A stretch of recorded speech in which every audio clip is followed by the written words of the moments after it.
LaPorte has a tremendous outreach that we probably don't realize, and that there are so many individuals that have some sort of connection back to LaPorte that are making a huge impact, and there are so many individuals in LaPorte that are making a huge impact right in LaPorte that then is reaching beyond the city boundaries. And that's what's kind of created the idea of the Hub of Awesome. You know, these are the little things that let people know you're on the right track. You're doing the right things, and you know, ultimately, you know, I know you and I talked. As a mayor, I'm only a mayor for really a short period of time in the history of our community. So do the very best you can with the resources that you have. And at the end of the day, the residents, the stakeholders, the business people will say, you've done what we've expected of you. And that's what a mayor should always strive to do. Well, I live there. I mean, obviously, and by living there, I'm part of the community. You know, I participate in community events. I go to meetings regularly.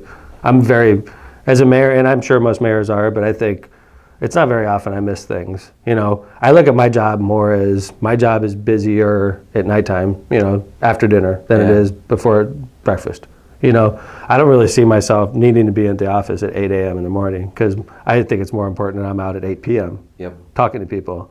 And so that was something that took me a while as mayor to realize that, because when I first became elected, I'd walk into work at 7:30 and people are looking at me like, I've never seen a mayor walk in at 7:30, mayor. And I'm like, well, I'm a different kind of mayor. This is what I do. Yeah. And then I'm working 7:30 a.m. until 9 o'clock at night. I'm like, wait a second.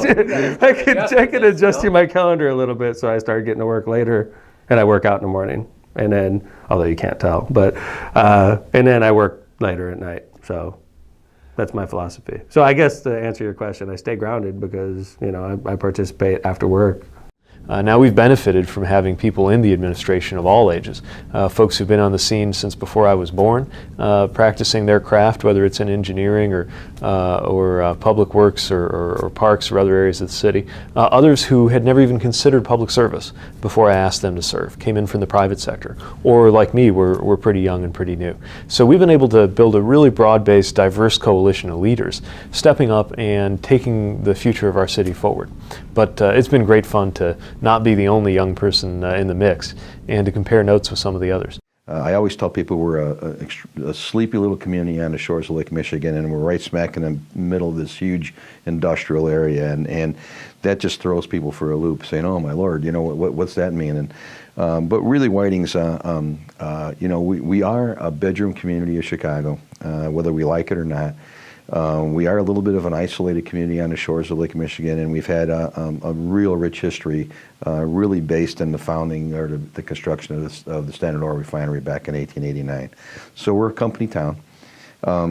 Again, very small, 5,000 people, you know, isolated from our bigger neighbors, and very close to the city of Chicago. So kind of a little unique enclave on the shores of Lake Michigan.